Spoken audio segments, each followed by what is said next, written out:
The Emperor Might deck set is out now and people are starting to test it out. However, some people are not happy about the actual Emperor Might blade. But is it as bad as they say? Short answer yes with an F, long answer no with a but.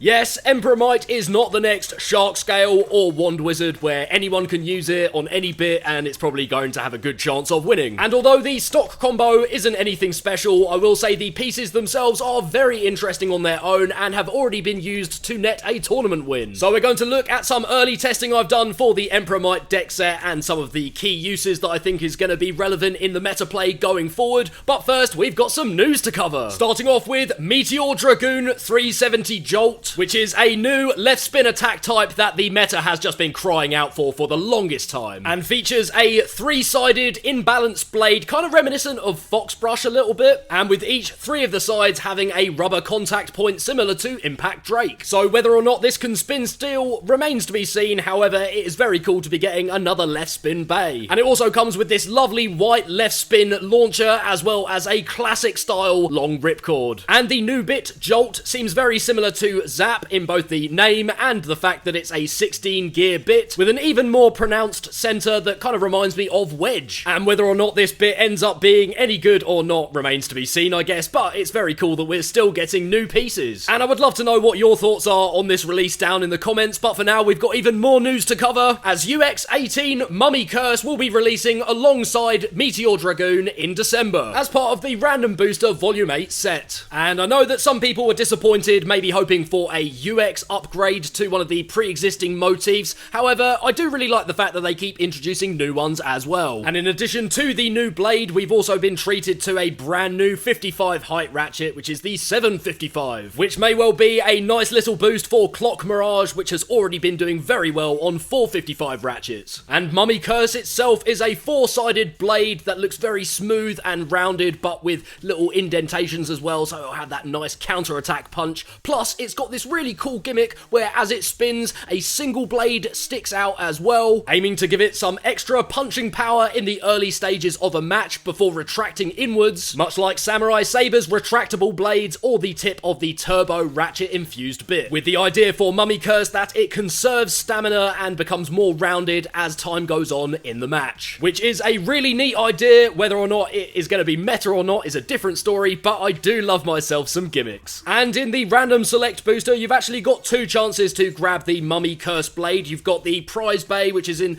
kind of Cow Sphinx-ish colours, which isn't bad, but I really like the recolor they've done for Mummy Curse on 460 Cyclone. It's like this lovely neon green radioactive mummy kind of looking thing. Absolutely love it. And then also in the set, you've got Pegasus Brush on massive 385 Wedge, which I must say the blue of this looks absolutely fantastic. Plus, it's another way to get access to the massive assist blade, which is always nice to have around. And then there's Soul Brave on charge 970 Trans Point. And again, the white color scheme looks fantastic on this. And it's a bit of an interesting lock chip choice considering that Soul only just released. However, it is nice to get some variation in that. Plus, we get access to the charge assist blade. I don't think I've actually ever seen anyone run this before, so it'd be nice to test that out as well. And being able to get another copy of 970 is always handy. And then there's also Dran Dagger on 755 Glide, which is cool to get a reprint of Dran Dagger, but it's not exactly competitive. But I absolutely can't believe we really got a reprint of Glide before Hasbro dropped Rudder Phoenix. That f***ing company, man, honestly, it's a joke. And finally, we've also got a reprint of Pearl Tiger. This one comes on 480 Low Rush, which is awesome that we finally got another Low Rush bit. Plus, I'm super thrilled that I won't have to get another Gill Shark from the Hasbro set just to get this blade, because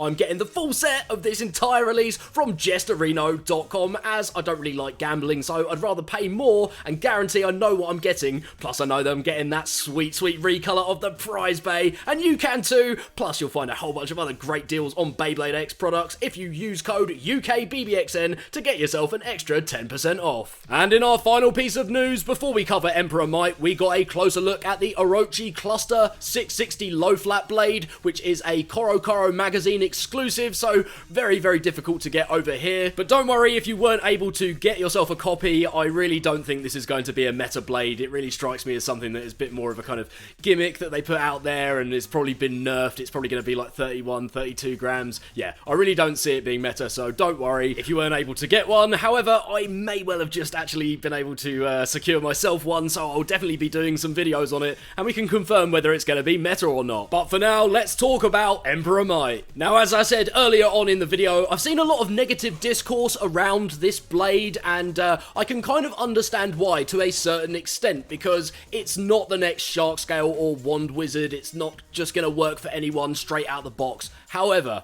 I would not discount this blade just yet, because one, Beyblade fans love to complain, humans in general love to complain, and time and again, we're always being proved wrong about what can work in the meta, even though we kind of think, oh well, this thing isn't the best thing ever, so there's no way we can use it, it's not viable. You know, all you got to do is look at the tournament data and look at some of my other videos where I've talked about anti-meta winning combinations. Everywhere you look, there's people winning on like abnormal combinations or stuff that makes me think, wow, how did they make that work? So don't write this blade off just yet. Starting off with the Emperor weighted lock chip, this does have some niche uses for stamina builds on like free ball or maybe stamina defense combos, and it does make it harder to knock around the stadium. However, in general, for most builds, you're probably not going to want to run this because it just messes up the weight distribution of your entire combo. And then moving on to the Might blade. Now, this is good at destabilizing other blades, and it's really good at tanking hits from high recoil blades like Hover Wyvern. However, it's not the punchiest blade around, so I can personally see people running this more on like a stamina or defense builds. However, it definitely has some potential as an attack or balance type blade, and ultimately this is kind of similar to Clock Mirage in the sense that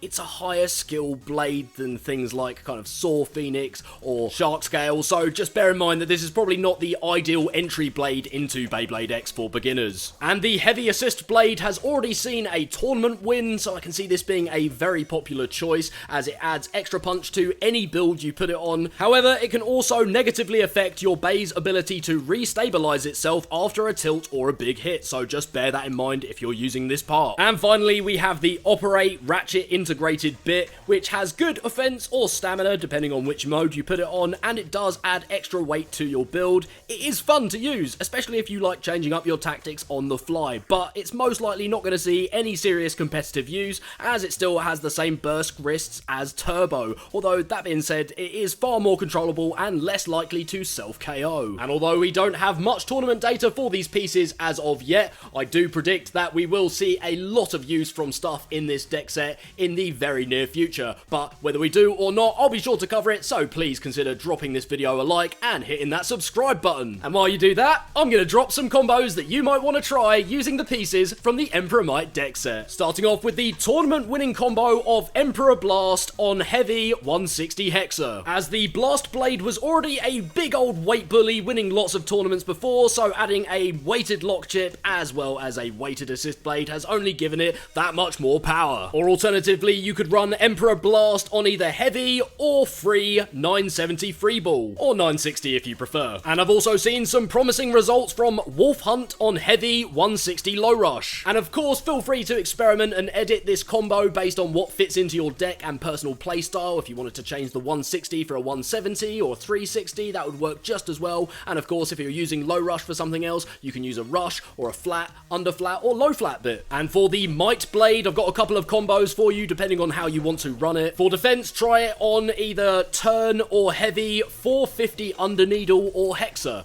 Of course, if you're not a fan of 450 or if you're using it for something else, feel free to change that up for a 160, 170, 960, whatever feels right for you. And it is the exact same deal for stamina. You just replace the bit with something like free ball or low orb. And I can't in good conscience recommend using the free assist blade on Might, as it seems to have some kind of compatibility issues where it doesn't really spin that well and it doesn't do as it's supposed to. And if you've got the wheel assist blade, I can imagine this would be very good on stamina Might combos. Whereas if you're looking to run Might on a more attack or balanced orientated build, do not use the Emperor lock chip, use literally any other lock chip and it will help you with that. For the assist blade, blade, I'd recommend something like Turn, Slash, Jaggy, or Heavy. And for the ratchet, again, you're going to want to go for something like a 450, 160, 170, whatever feels right to you. And for attack builds, you're going to want either the Rush or Flat family of bits. Whilst for balance builds, you're going to look at something like Kick, Taper, Unite, or Level. So if you've got any suggestions for any of these pieces, please do drop them down below in the comments, but ultimately, I think this is an excellent addition for collectors and pros. However, it's not as great an initial purchase to get into Beyblade X as something like the Shark Scale or Nightmail decks might be. So let me know, how are you feeling about the Emperor Might deck set, and what do you think of the upcoming releases? Let me know down in the comments, and I'll see you next time.